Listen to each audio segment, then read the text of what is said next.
క్రీస్తునందు ప్రియ సంగమ ప్రభువైన యేసు నామమున మీ అందరికీ శుభములు. దేవుడు మనల్ని ఇంకొక ఆదివారము ప్రేమించి ఆయన మనకు ఈ యొక్క సంఘ ఆరాధన యొక్క నవంబర్ మాసం 30వ తారీఖున అనుగ్రహించినందుకు దేవునికి మహిమను చెల్లించుకుందాం. ఈ యొక్క సమయంలో దేవుని యొక్క వాక్యంలో నుంచి మనము ఒక భాగాన్ని తీద్దాం.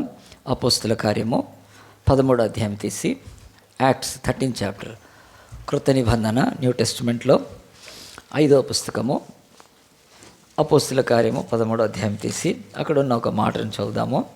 దేవుని యొక్క వాక్యములో ఇలాగుంది, అంత్యోకలో ఉన్న సంఘములో అని బైబిల్ రాయబడింది.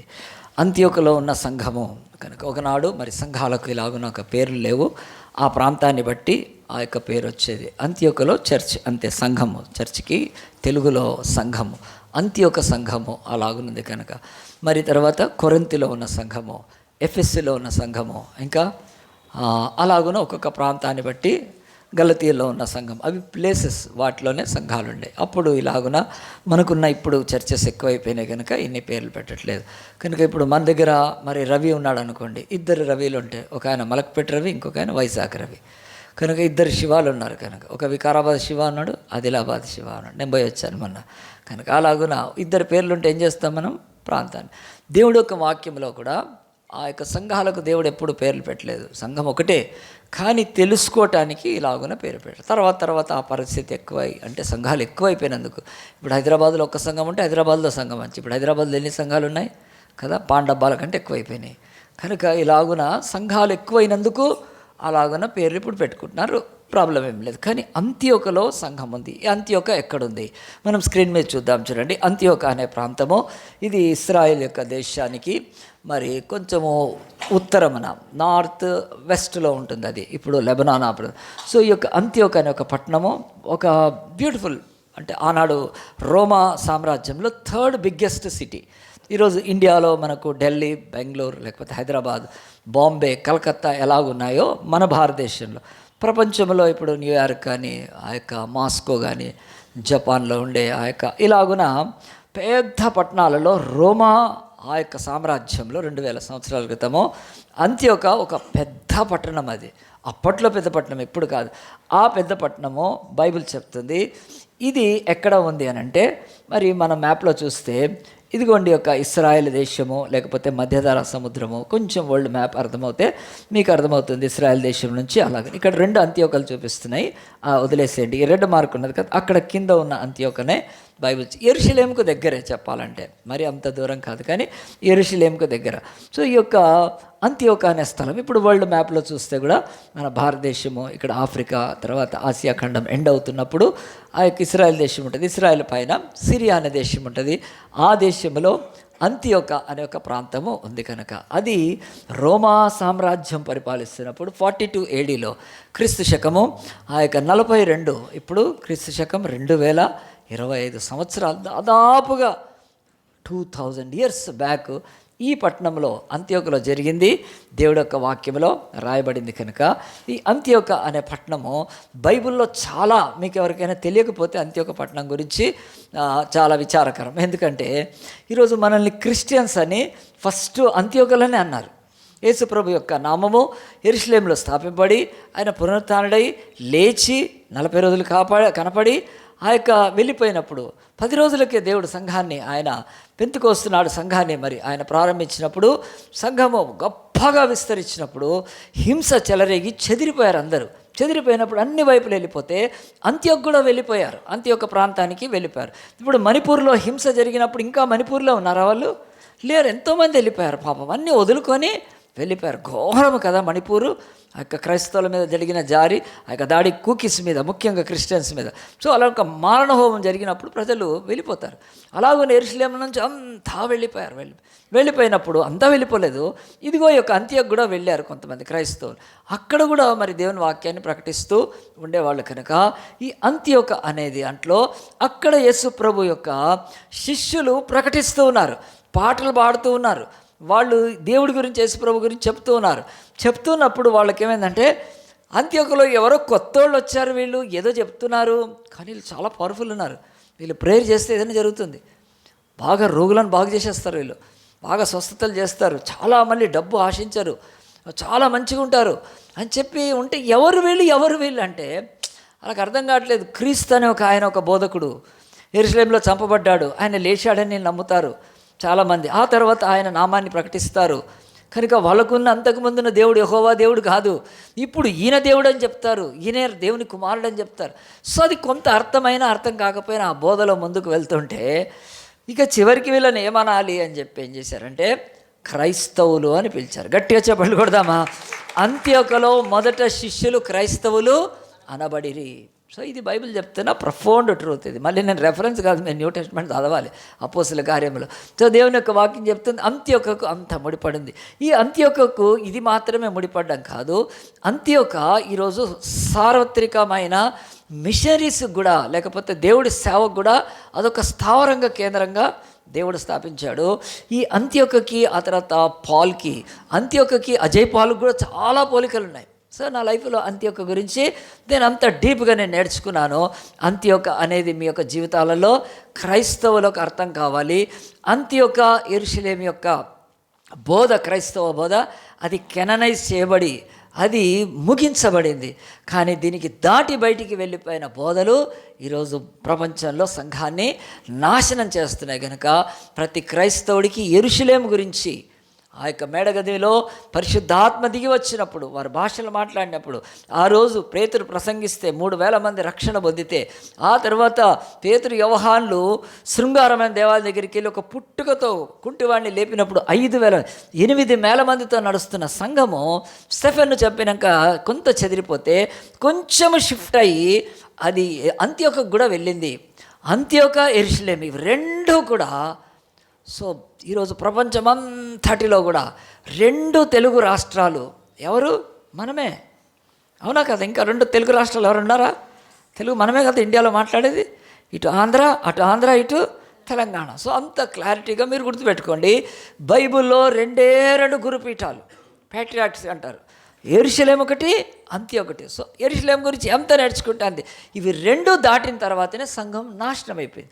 సో ఇప్పుడు దాని విషయం ఇంకా పక్కన పెడితే మీరు గుర్తుపెట్టుకోండి, అంత్యోక అంటే మీ మైండ్లో ఉండాలి కనుక అందు గురించి చెప్తున్నాను.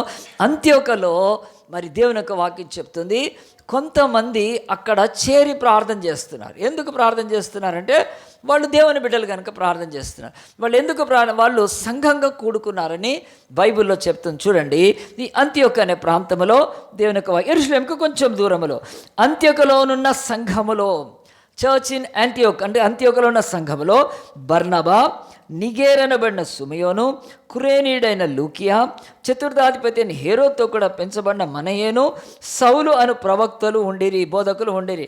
ఈ సంఘం గురించి దేవుడు 13వ అధ్యాయంలో మొదలుపెట్టి స్పష్టంగా చెప్తున్నాడు. ఎందుకు చెప్తున్నా అంటే 12వ అధ్యాయంతో పేతురు చాప్టర్ క్లోజ్, 13 నుంచి పాల్ చాప్టర్ స్టార్ట్. సో 2 భాగాలుగా చేసుకో, పాత నిబంధన, కొత్త నిబంధన. పాత నిబంధనలో దేవుడు ధర్మశాస్త్రం విధులన్నింటినీ క్లోజ్ చేసి, కొత్త నిబంధనలో దేవుడు ఏం చేశాడు? క్రీస్తు ధర్మశాస్త్రం స్టార్ట్ చేశాడు కదా. 1947కి బిఫోరు భారతదేశము, 1947 తర్వాత ఇండియా. సో డివైడ్ అవుతుంది ప్రతి చోట. 2014కి బిఫోరు మనమందరం ఆంధ్ర ఏదో ఉన్నాం, కానీ ఇప్పుడు తెలంగాణ. అలాగున బైబిల్ చెప్తుంది అపోస్తుల కార్యము 12 అధ్యాయాల వరకు పేతురు చర్యలు, పేతురు ఏం చేశాడో రాయబడుతూ పరిశుద్ధాత్మ దేవుడు క్లోజ్ చేసేసాడు. 13 నుంచి ఆయన పౌలుని తీసుకొని పోతున్నాడు. సో వీళ్ళిద్దరినీ హీరోస్గా చూపిస్తున్నాడు దేవుడు.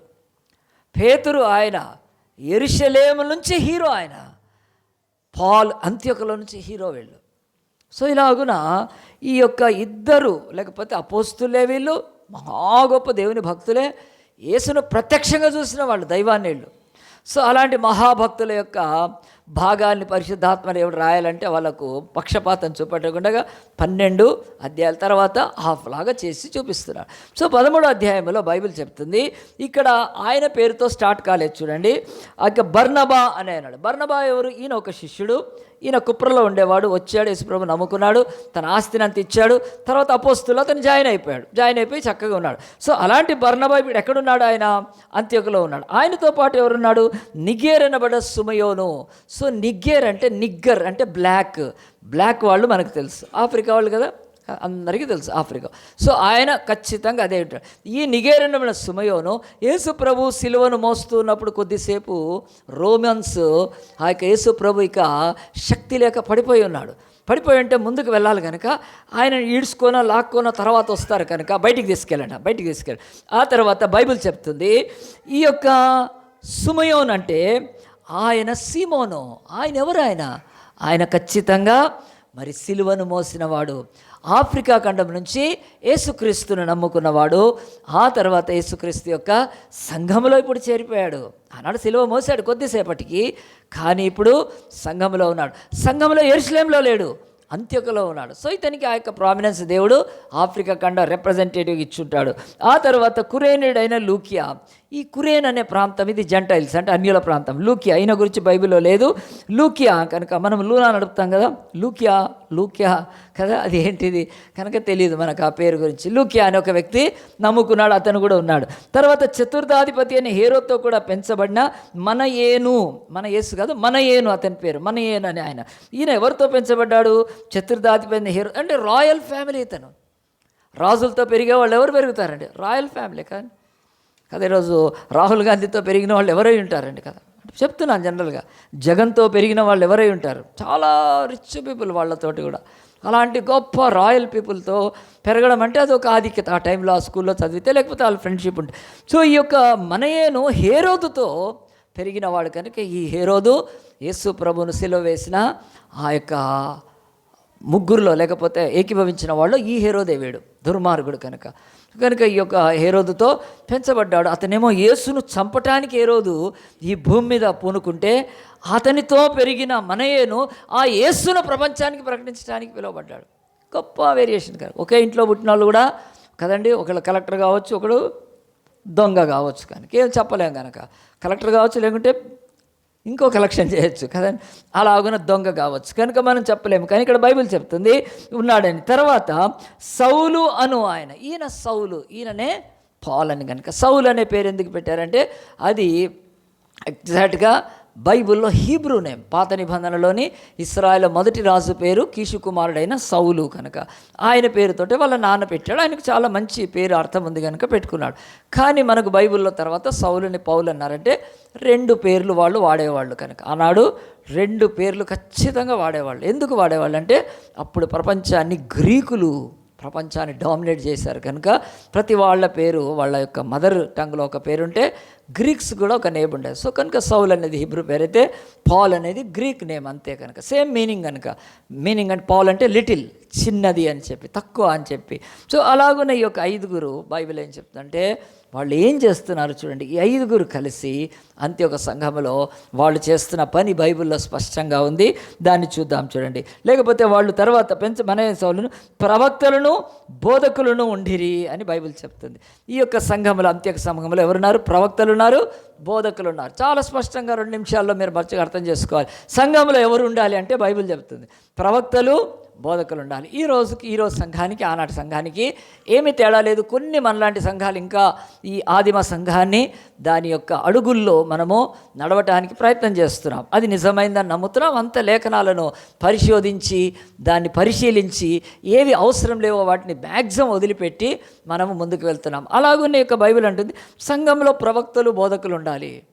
మరి ఈరోజు ఎవరున్నారు? డాక్టర్లు కదండి, రెవరెండ్లు, రైట్ రెవరెండ్లు, తండ్రి గారు, తల్లి గారు కదండి, తండ్రి తల్లి. ఈరోజు ఆలోచించండి, పైపులు, పోపులు, రెవరెండ్లు అని చెప్పి ఎన్ని పేర్లు పెట్టుకుంటున్నారు, బిషప్పులు. ఆ తర్వాత దరిద్రపు ఈ పేర్లన్నీ కూడా బైబిల్లో లేనివి పెట్టుకుంటున్నారు. ఏ టైటిల్ కూడా బైబిల్లో లేదండి. బైబిల్ చెప్తుంది ఒకవేళ అపోస్తుల పరిచర్య ఇస్తే 5 అపోస్తులు, ప్రవక్తలు, సువార్థికులు, కాపర్లు, బోధకులు, అంతే. ఇంక వేరే పరిచర్యలు. అపోస్తులు దేవుడు రాజ్యాలకి ఖండాలకు పంపించినవాడు. ప్రవక్తలు ఇప్పటికీ కూడా దేవుని వాక్యం విషయం ఏదని తెలిస్తే వాళ్ళు ముందు జరగబోయి చెప్తారు. న్యూ టెస్ట్మెంట్లో ప్రవక్త అంటే అసలు ప్రీచరే అని. ఇక తర్వాత దేవుడు చెప్తున్నాడు ఆ యొక్క సువార్థికులు కనుక ఎవరైనా సువార్థికులు. మీరు వెళ్ళి ప్రతిరోజు ఆఫీస్ అయిపోయినాక సువార్థం చెప్పొచ్చు. యువర్ ఇవాంజలిస్ట్, దేవుడు మీకు ఇచ్చాడు. ఫుల్ టైం ఇవాంజలిస్ట్ వదిలి పారేసేసి ఏదో చూసుకొని అనేక చోట్ల ఫుల్ టైం ఇవాంజలిస్ట్ కూడా బ్రతకచ్చు, దేవుడు పోషిస్తాడు. తర్వాత కాపర్లు, ఇదిగో చర్చిలను చూసుకునే వాళ్ళు కాపర్లు. తర్వాత టీచర్స్. ఎవరు టీచర్స్? నేను బైబిల్ కాలేజ్ టీచ్ చేస్తాను, సండే స్కూల్లో టీచ్ చేస్తారు, టీచింగ్ చేసేది. నువ్వు ఇంట్లో కూడా టీచ్ చేయి నువ్వు బైబిల్. సో కనుక 5 బోధలు 5 పరిచయలు తప్ప ఏమీ లేవు. ఇక్కడ ప్రవక్తలు ఉన్నారు. ప్రవక్తలు అంటే మళ్ళీ భవిష్యత్తులో జరిగేది, రాబోయేది జరిగేది కదా. బ్రహ్మం గారు చెప్పింది ఈయన చెప్పింది ఒకటే అని ఈ దిక్కుమాలినది ఏమీ లేదు. ప్రవక్తలు అంటే న్యూ టెస్టిమెంట్లో మాత్రము పర్ఫెక్ట్గా, ఆనాడు ప్రవక్తలు కూడా గద్దించేవాళ్ళు, దేవుడి వాక్యాన్ని లోబడమని చెప్పేవాళ్ళు, ముఖ్యంగా ఆ యొక్క ప్రసంగం చేసేవాళ్ళు, అంటే సంథింగ్ వాళ్ళు చెప్పగలిగిన వాళ్ళు ప్రవక్తలని బైబిల్లో ప్రాఫిట్స్ ఉంది కనుక. ఇక బోధకులు అంటే అండి, సంఘంలో బోధకులు ఉండాలి, బైబిల్ని టీచ్ చేసేవాళ్ళు. నేను ఎన్నోసార్లు చెప్తాను, మీరు ఈ చర్చ్ వదిలిపెట్టి ఎక్కడ కనబండి, ఆ చర్చిలో ఒకవేళ బైబిల్ స్టడీ లేకపోతే అది చర్చ్ కాదు. సో చర్చ్ అంటేనే బోధ ఉండాలి కనుక ఇదిగో ఈ యొక్క ప్రవక్తలు బోధకులు ఉండినన్నారు కనుక ఒక్కొక్క చర్చెస్లో ఈరోజు టైటిల్స్ తోటి సర్వనాశనం అయిపోయి, అవి లేక వాటి కొరకు ఆ ప్రాకుల పడి వాటి కొరకు ఎంతో మరి జీవితాన్ని నాశనం చేసుకుంటున్నారు సేవకులు. ఈ టైటిల్స్తో ఏమీ లేదండి. ఎవరు ఏ టైటిల్ని బట్టి కూడా ఎవరు గనపరచరు. లోకంలో టైటిల్స్ ఉన్నాయి అవసరం కనుక. కలెక్టర్ అంటే కదా, సిఐ అంటే, ఎస్ఐ అంటే ఉండాలి వాళ్ళకు టైటిల్స్. దేవుని సన్నిధిలో టైటిల్తో పని లేదు, ఇక్కడ సర్వింగ్తో పని ఉంది. గట్టిగా చెప్పండి కొడదామా, సేవతో పని ఉంది. నువ్వెంత సేవ చేస్తే నీకు అంత గొప్ప దేవుడు చూస్తాడు కనుక ఈ యొక్క ప్రవక్తలు తర్వాత బోధకులు ఉండిరి అని చెప్తుంది. దాంట్లో రెవరెండ్లు, డాక్టర్లు, బిషప్లు కదండి, రైట్ రెవరెండ్లు, లెఫ్ట్ లెఫ్టెంట్లు, తల్లిగారు, తండ్రి గారు ఎవ్వడూ లేడు సంఘంలో, వీళ్ళే ఉంటారు, ఆ సంఘంలో ఉండాలి చెప్పి బైబిల్ ఏం చెప్తుందంటే, వారు ప్రభువును సేవించుచు ఉపవాసము చేయుచుండగా పరిశుద్ధాత్మ దేవుడు మాట్లాడాడని బైబిల్ ఏం చెప్తుంది. వారు ప్రభువును సేవించుచున్నారు. ప్రభువును సేవించడం ఏంటి? సర్వింగ్ ద లార్డ్ అంటే ఏమిటి? ఈరోజు మనం హోటల్కి వెళ్ళాం కదా, అక్కడ ఎవరు ఉంటారు? సర్వర్ ఉంటాడు. సర్వర్ ఎక్ట్రా అంటే వస్తారు కదా, ఆర్డర్ తీసుకుంటాడు. సో వీళ్ళు కూడా సేవిస్తున్నారు. ఏం సేవిస్తున్నారు? అసలు సేవించడం అంటే ఏమిటి? అసలు సంఘంలో ఇది మనం క్లియర్గా తెలుసుకోవాలి. ఇప్పుడు మనం దేవుణ్ణి సేవించడం అంటే ఏమిటి కదా. ఇప్పుడు అన్యులు ఉన్నారు, అన్యులు దేవుణ్ణి సేవించడం అంటే ఏమిటి కదండి. వాళ్ళు కొబ్బరికాయ, ఆ తర్వాత పసుపు, పాలు, కుంకుమ, ఆ తర్వాత ఆకులు, ఎలమలు కదా, ఇవన్నీ తీసుకొని పోవాలి. తీసుకొని పోయి తర్వాత కుంభాభిషేకం, దాన్ని పొయ్యాలి, రాయాలి, పూయాలి, కడగాలి, మళ్ళీ పోయాలి, నెయ్యి పోయి, ఏదో వాళ్ళకు క్రతువులు ఉంటాయి చేసుకోండి. సో సేవించడం అంటే అదేనా? వాళ్ళకైతే అంతే, విగ్రహాన్ని కడగాలి, వ్రతం చేసుకోవాలి, మళ్ళీ దాన్ని బయటికి తీసుకుని ఊరేగించుకొని రావాలి, ఒక రౌండ్ కొట్టుకొని రావాలి, పిల్లల్ని రౌండ్ కొట్టుకున్నట్టుగా పలకిలా పెట్టుకొని. సో అలా బతుకుల్లో తర్వాత ఇంకొక ఆయనకైతే నీళ్ళల్లో తిప్పుకొని రావాలి ఒక దేవుణ్ణి. అలాగున ఆయన ఇట్లా చూస్తూ ఉండే బొమ్మ అది కనుక ఇట్లా వీళ్ళు వెనక నుంచి కామెంట్. సో ఈ దిక్కుమాలిన దేవుణ్ణి సేవించడం అంటే ఒక బొమ్మను, ఒక విగ్రహాన్ని, ఒక వస్తువును, దేన్నో సేవించడమేనా? సేవించడం అంటే కాదండి. బైబిల్ చాలా స్పష్టంగా చెప్తుంది. మన హాస్టల్ స్టార్ట్ చేసి ఇప్పుడు 4 years అవుతుంది. స్టార్టింగ్లో పిల్లలు వచ్చినప్పుడు ముఖ్యంగా ఖమ్మం నుంచి వచ్చారు, తండాల నుంచి వచ్చిన పిల్లలే, వాళ్ళు ఎస్టీస్ కనుక. వచ్చిన తర్వాత వాళ్ళు ప్రార్థన చేయమంటే ప్రార్థన చేస్తుంటే అందరం మన హాస్టల్ ప్రార్థనలో ఉంటే పిల్లలు ప్రార్థన చేయరా అంటే వాళ్ళు అని ఏడుస్తూ ఉన్నారు ఇట్లా ఇట్లా అని. అండ్ ఎందుకురా ఏడుస్తున్నారంటే వాళ్ళు చెప్తున్నారు కన్నీటి ప్రార్థన అంట. నువ్వు ఇంత లేవరా బచ్చాగడికి, నీ కన్నీటి ఏమొచ్చింది? పొద్దున అన్నం పెట్టాం, మధ్యాహ్నం అన్నం పెట్టాం, బట్టలు ఇచ్చాము, కేక్ ఇచ్చాం, మళ్ళీ ఏడుస్తున్నాడు అడిగి అని ఏడుస్తున్నాడు. ఆపమన్నాం. ఇక పాస్టమ్మకైతే ఒళ్ళు మండింది, ఇంకా మండుతుంది నాకంటే పాస్టమ్మ. ఆపు నీవు అని చెప్పి అంటే దేవుణ్ణి అంటే వాళ్ళు ఎట్లా నేర్పించారంటే, బైబిల్లో ప్రార్థన చేస్తే కన్నీరు రావచ్చు, కన్నీరు ప్రార్థన లేదు బైబిల్లో అలాంటిది. ఎందుకంటే ముఖ్యంగా ఎవరైనా అనుకోదేమనుకో దయచేసి, ఈ పెంతెకోస్తల మొహాలు వీళ్ళు తయారు చేశారు, చాలా చేశారు. ఆ సంఘాలతో 40 ఏళ్ళ నుంచి బాధపడ్డాను కనుక నేను తోపానికి చెప్తానండి ఎక్కడ నేర్చుకొని వచ్చారని చెప్పి. సో అలాగున ఈ పెంతెకోస్తలు ఏంటంటే, ఒక ఆమె మా దగ్గర కూడా అన్నోజిగూడలో కూడా స్టార్ట్ చేసింది. ఎక్కడ పోయి పాస్టర్ నాకు ఏడుపు వస్తలేదంటే, తంతేస్తుంది ఏడుపు, మొగుడు వేసి కొడితే కదా, నాకు ఏడుపు వస్తలేదంటది. నేను ఏడిచి ప్రార్థన అరే ఏడుపు ఎప్పుడు రావాలి? నువ్వు ప్రార్థన చేస్తుంటే దుఃఖానికి బాధకు రావాలి తప్ప ఏడుపు అంటే అది ఏడ్చిన ప్రార్థన ఆపని చెప్పాను నేను. సో ఈరోజు దేవుణ్ణి సేవించడం అంటే ఏడుపుతోట ఇలా రకరకాలుగా ఉన్నాయండి. మనం అన్నీ కూడా ఎన్నో బోధలు, ఎన్నో ప్రతి దురాత్మ లేకుంటే భ్రమపరిచే ఆత్మలు ఈ లోకంలో ఉన్నాయి కనుక ప్రతి ఆత్మను పరిశీలించాలి. దేవుడి దగ్గర నుంచి వచ్చిందా? పరిశీలించాలంటే మనకు వాక్యం తెలియాలి, రెండోది మనం ఆత్మ పూర్ణమై ఉండాలి. కనుక అలాగున వాళ్ళు సేవిస్తున్నారంటే ఏం చేస్తున్నారు? What is serving God? అందు గురించి నేను స్క్రీన్ మీద వేస్తాను. Serving God is not weeping, crying కాదు, ఏడవడం కాదు సర్వింగ్ గాడ్ అంటే. అసలు సర్వింగ్ గాడ్ అంటే బైబిల్ ప్రకారము బైబిల్ చెప్తుంది చేతికి 5,000, ఒకసారి 5,000 చూపించండి, నీకు ఎప్పటికి గుర్తుంటాయి. ఈ 5,000 గుర్తుపెట్టుకోండి, నేను చెప్తాను చూడండి. 5,000 స్క్రీన్ మీద ఉంటుంది. ఫస్ట్ది బైబిల్ చెప్తుంది ప్రైజింగ్, దేవుణ్ణి స్తుతించాలి. సెకండ్ వర్షిపింగ్, ఆరాధించాలి. మూడోది ప్రేయింగ్, ప్రార్థన చేయాలి. నాలుగోది టీచింగ్, బోధించాలి. ఐదవది లిజనింగ్, దేవుడు చెప్పేది వినాలి, మనుషులు చెప్పేది వినాలి. సో ఇవి సేవించడం అంటే దేవుణ్ణి. దేవుణ్ణి సేవించడం అంటే పాత నిబంధనలో వాళ్ళు కోడెలు, మేకలు, ఎడ్లు, పావురాలు, ఆ తర్వాత ఆ యొక్క ధూపవేదిక, దీపస్తంభము, నూనె, అమ్మో ఎన్నో ఉండేవి వాళ్ళకు. అప్పుడు యాజకులు అట్లా సేవించేవాళ్ళు. పాపం వాళ్ళు గొర్రెను తీసుకోవాలి, దాని రక్తం తీసుకోవాలి, దాని చర్మం తీయాలి, దాని అంతరాలు తీయాలి, దాన్ని కాల్చాలి, దాని కొవ్వును దహించి మొత్తం లేవికాండం అదేగా. ఎంత కష్టం కనుక మళ్ళీ ధూపవేదిక మీదకి వెళ్ళి అచ్చచట అమాంసి గోపచం దంచాలి, దాన్ని ధూపం వేయాలి, మళ్ళీ అక్కడ పోయి నూనె పోయాలి, ఓలివ్ ఇవన్నీ కూడా పాత నిబంధన. దేవుడు తెలియలేదు. కొత్త నిబంధనలో దేవుని సేవించడం అంటే ఇదే గుర్తుపెట్టుకోండి. ఇవి మనము చేస్తూ ఉండాలి. కనుక ఇవి చేస్తున్నప్పుడు దేవుణ్ణి సేవించినట్లు. దీనికి మించి ఏదైనా దానికి ఇది అయితే అది ఆక్సిలరీ, అది దానికి సహాయం కనుక అవి కాదు కదా. చాలామంది కార్పెట్లు వేస్తే దేవుణ్ణి సేవించడం కాదు నీ జీవితంలో. గుర్తుపెట్టుకోండి, అది సేవకు సహకారమే అవుతుంది. నువ్వు ఏ పని చేసినా నీ జీవితంలో నీవు ఒకవేళ స్తుతించకపోతే, నువ్వు ఆరాధించకపోతే, నువ్వు ప్రార్థన చేయకపోతే, నీవు బోధించకపోతే, నీకు తెలిసింది ఎవరికైనా చెప్పకపోతే, నీవు ఒకవేళ వినకపోతే ఇది సేవించడం కాదు దేవుణ్ణి. సో బైబిల్ అంత క్లియర్గా బైబిల్ చెప్తుంది కనుక మన బ్రతుకుల్లో వీళ్ళు ఏం చేస్తున్నారంటే సేవిస్తున్నారు. వాళ్ళు ఈ యొక్క బైబిల్లో ఉన్న ఈ 5 అక్కడున్న ప్రజలను సేవిస్తున్నారు. అంటే వాళ్ళకు వాక్యం చెప్తున్నారు, వాళ్ళకి ప్రార్థన చేస్తున్నారు, మళ్ళీ వాళ్ళు వీళ్ళని సేవిస్తున్నారు. వీళ్ళిద్దరూ కలిసి దేవుణ్ణి సేవిస్తున్నారు. Both of them are serving the lord. ఇది కనుక గుర్తుపెట్టుకోండి. ఫిజికల్ వర్క్స్ భూమి మీద ఉన్నాయి, అవి ఎంతో దేవునికి ఇష్టమే, కానీ దాంట్లో మోసపోవద్దు మీరు. ఎందుకంటే చాలామంది చర్చ్కి వచ్చేవాళ్ళు కొన్నిసార్లు ఆ పనులన్నీ చేసి బయటికి వెళ్ళిపోతారు. అది చాలా బాధపడతాం మేము. వద్దు నువ్వు కూర్చో, లాస్ట్కి వెళ్ళొచ్చు అంటే వాళ్ళు పని కొరకు ఒక్కోసారి వెళ్ళిపోతారు. పని అవసరమే, కానీ నీ జీవితంలో నువ్వు దేవుణ్ణి సేవించడమో నువ్వు దాటిపోతావు. ఖచ్చితంగా ఉండాలి, కానీ బ్యాలెన్స్ చేసుకోవాలి. కొంతమంది ఈ పని చేస్తూ ఆ యొక్క దేవుణ్ణి సేవించేటప్పుడు ఈ ఉన్న వర్షిప్లో ఉండి వేరేదేదైనా మర్చిపోతారు. కాదు, దేవుడు దానికంటే మల్టీ టాలెంటెడ్ ఇచ్చాడు. మనం బ్యాలెన్స్గా చూసుకోగలగాలి. కనుక బైబిల్ అంటుంది అంత్యోక సంఘంలో వాళ్ళు దేవుణ్ణి సేవిస్తున్నారు. ఏం చేస్తున్నారు? దేవుని సేవించడం అంటే 5 చేస్తూ ఉన్నారు. అక్కడ స్థానిక సంఘం కూడా వీళ్ళని సేవిస్తుంది. కనుక అలాగున్నప్పుడు బైబిల్ బహుస్పష్టంగా చెప్తుంది, ఈ యొక్క సేవిస్తున్నప్పుడు, దేవుని ప్రేమిస్తున్నప్పుడు వాళ్ళు తర్వాత ఏం చేస్తారో చూడండి. బైబిల్లో అంటుంది, సేవించుచు ఉపవాసము చేయుచుండగా. ఏం చేస్తున్నారు వాళ్ళు? ఉపవాసము చేస్తున్నారు. అసలు సేవించడం అంటే ఏమిటి? ఒకసారి దానికి వెనక్కి వెళ్ళి రోమా 12:1 చదవండి. సేవించడం అంటే ఈరోజు కొత్త నిబంధన ప్రకారము దేవుని యొక్క వాక్యంలో బహుస్పష్టంగా Romans 12:1 ఉంటుంది చూడండి. కాబట్టి సహోదరులారా, పరిశుద్ధమును దేవునికి అనుకూలమునై ఉన్న సజీవ యాగముగా మీ శరీరములను ఆయనకు సమర్పించుకొనుడి. దేవుని వాత్సల్యను బట్టి అంటే దేవుడి సేవ అంటే సజీవ యాగంగా సమర్పించుకోవడం. ఇది గుర్తుపెట్టుకోండి. దేవుని సేవలు ఈ 5 చేయాలంటే నువ్వు సజీవ యాగంగా సమర్పించుకోమని ఇప్పుడు చెప్తున్నాడు.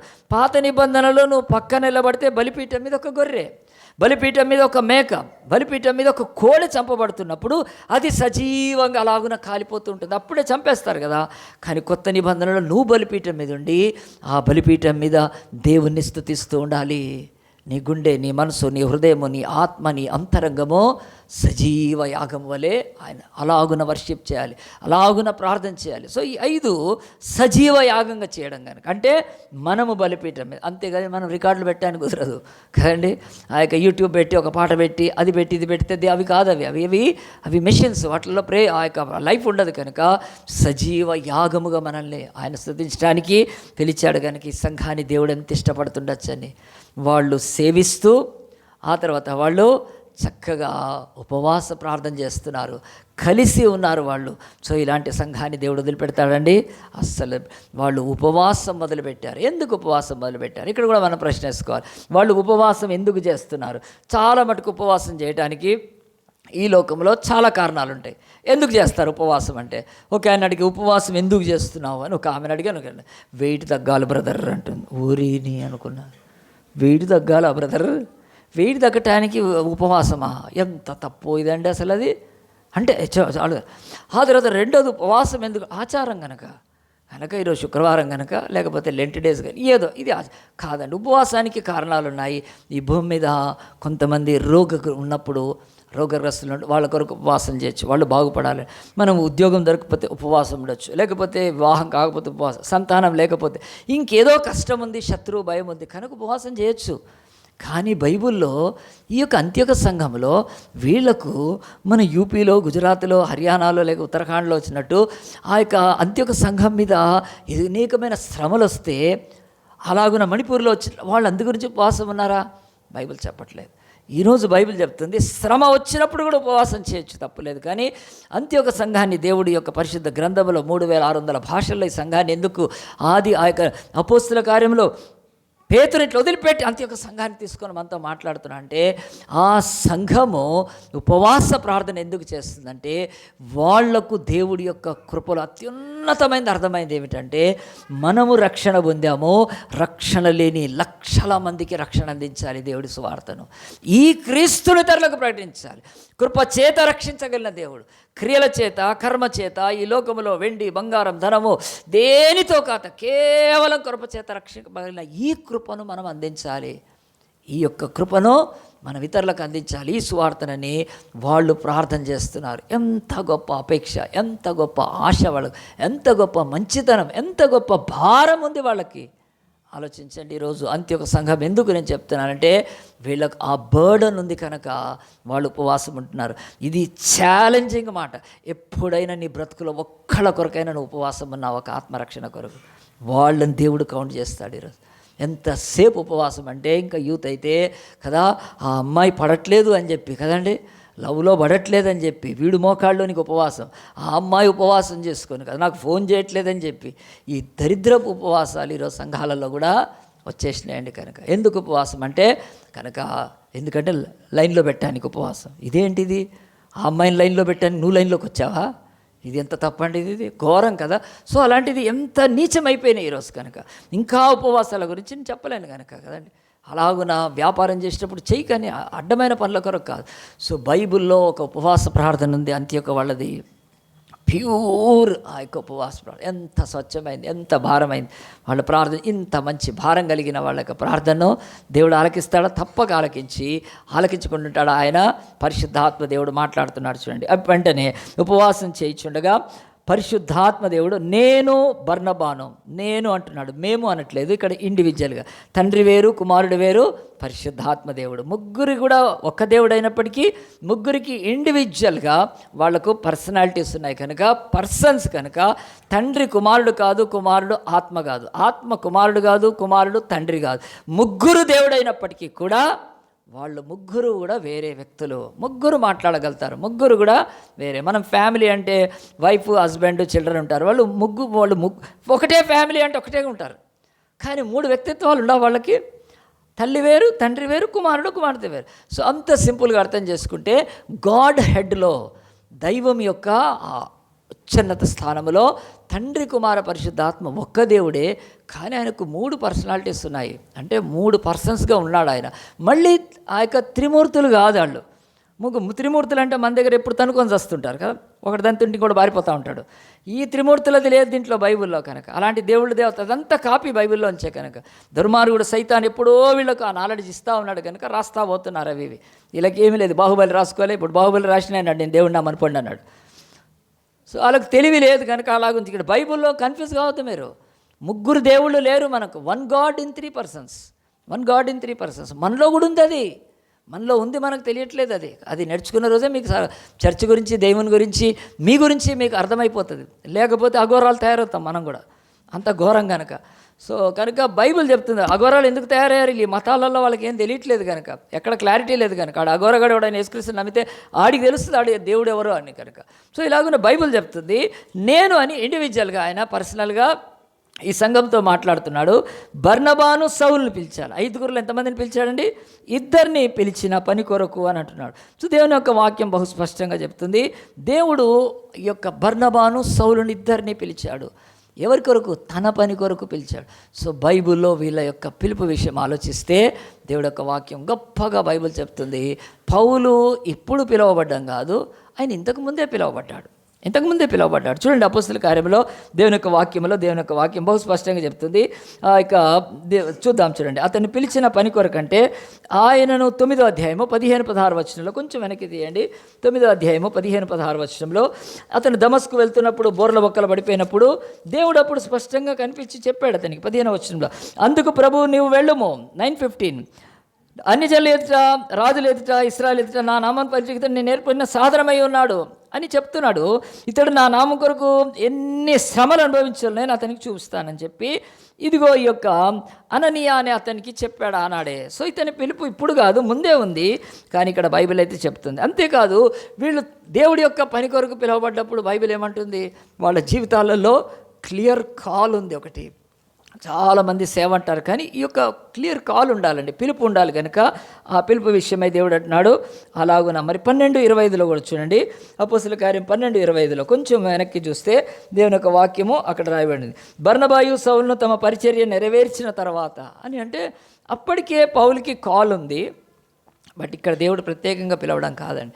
పిలుపు ఉన్నప్పటికీ ఆ పిలుపులో ఏం చేయాలో దేవుడు స్పష్టంగా బర్నబాకు, సౌలుకు చెప్తున్నాడు. కనుక మన బ్రతుకుల్లో కూడా ఆయన అంత స్పష్టంగా చెప్తాడు. అలాగున చెప్పిన తర్వాత ఏం చేశారంటే వీళ్ళంతా కలిసి బైబిల్ ప్రకారం, దేవుని యొక్క వాక్య ప్రకారము బహు స్పష్టంగా, ఇంకా చూడండి, వారిని నాకు ప్రత్యేకపరచడని వారితో చెప్పాను. అంతటా వారు ఉపవాసం ఉండి ప్రార్థన చేసి వారి మీద చేతులుంచి వారిని పంపేశారు. సంఘంలో నుంచి వీళ్ళని ఏం చేశారు, పంపారు. సో ఈ యొక్క బైబిల్లో ఈ యొక్క వాక్యము స్పష్టంగా చెప్తుంది, చర్చ్ ఎవరినైనా పంపించచ్చా? అవును, పంపించాలి. ఎవరు అడిగారు? పరిశుద్ధాత్మ దేవుడు అడిగాడు. ఎందుకు అడిగాడు? వాళ్ళకి ఆ భారం ఉంది కనుక. చాలామంది ఏం చేస్తారంటే ఈరోజు ఎలాగ తయారంటే, నాకు చాలా భారం ఉంది ప్రభా, అదిగో ఆయనను పంపంటారు. నేను చాలా భారం కలిగి ఉంటాను ఇక్కడ, నేను చాలా భారం కలిగి ఉంటాను ప్రభా, ఆయనను పంపు, ఇళ్ళని పంపు. ఇదే అండి, ఎవరు భారం కలిగి ఉన్నారో వాళ్ళని పంపుతాడు. మన చర్చికి ఒక వ్యక్తి వస్తాడు, అతన్ని నేను ప్రేయర్కి రమ్మని అంటాను. ప్రేయర్కి రావు ఎప్పుడు నువ్వు అంటే, లేదు సార్ నేను రోజు ప్రార్థన చేస్తాను, రోజు సంఘం కొరకు ప్రార్థన చేస్తాను. నేను ఏం చేయాలంటే నా దగ్గర ఏమీ లేదు ఆ రోజు. దుర్మార్గుడా, నువ్వు చర్చికి ఒక్కరోజు ప్రార్థనకు రావు, నేను చేస్తాను. ఎట్లా నమ్ముతామండి? నేను ఎప్పుడు చేస్తాను ప్రార్థన. సో ఇలాగున ఆ యొక్క తమ్మును తాము మోసపరుచుకునే దిక్కుమాలిన వాళ్ళు ఉంటారు చర్చిలలో. కనుక ఆనాడైనా ఈనాడైనా భారం ఉన్నోళ్ళని పంపుతాడు దేవుడు. సో భారం ఒకళ్ళకి, పని ఒకళ్ళకి ఉండదు. ఎవరికి భారం ఉందో వాళ్ళకే పని ఇచ్చేస్తారండి. ఖచ్చితంగా మన బ్రతుకుల్లో నీవు దేవుడి సేవ కంటే ఫస్ట్ భారం కలిగి ఉంటే పనికి కూడా నువ్వే, ఇంకెవరో కాదు కనుక. కానీ చాలామంది ఈరోజు భారం ఒకళ్ళకి, పని ఒకళ్ళకి పెట్టాలనుకొని ఏమవుతుంది, ఆ యొక్క సేవలు నాశనం అవుతున్నాయండి. అవేమీ కూడా ఫలితం ఉండదు. కనుక అలాగున్న వాళ్ళని పిలిచినప్పుడు వాళ్ళు ఏం చేశారండి, భారం ఉంది కనుక వాళ్ళు ఏం చేశారు, వెళ్తాం ప్రభు అని చెప్పి ఆ ముగ్గురులో మరీ పేరు పెట్టి బర్నబా, సౌలు అని దేవుడు పిలుస్తున్నాడు కనుక పిలిచినప్పుడు మిగతా ముగ్గురు ఏం చేశారండి, వాళ్ళ మీద చేతులుంచి స్క్రీన్ మీద చూడండి, ఆ యొక్క చేతులు పెట్టి ప్రార్థన చేసి వాళ్ళను పంపిస్తున్నారు. పంపించినప్పుడు ఆ యొక్క సంఘంలో నుంచి, అంత్యొకలో నుంచి మరి ఎటు వెళ్ళాలి వాళ్ళకు కదండి, ఎక్కడికి వెళ్ళాలో తెలియదు. పంపేశారు కదా, పంపేయమంటే ఇప్పుడు నువ్వు అంటే ఏడికి పోవాలంటారు, నువ్వు పో అంటే నేను ఏడికి పోవాలని అడుగుతారు. సో పాతని అంటే ఆ మొదటి శతాబ్దంలో ఇప్పటికి చాలా డిఫరెన్స్ వచ్చి, ఇప్పుడు ఎక్కడికైనా పంపాలంటే మనం ఏం చేస్తారంటే అక్కడ సర్వే చేస్తారు, జియోగ్రఫికల్ సర్వే చేస్తారు.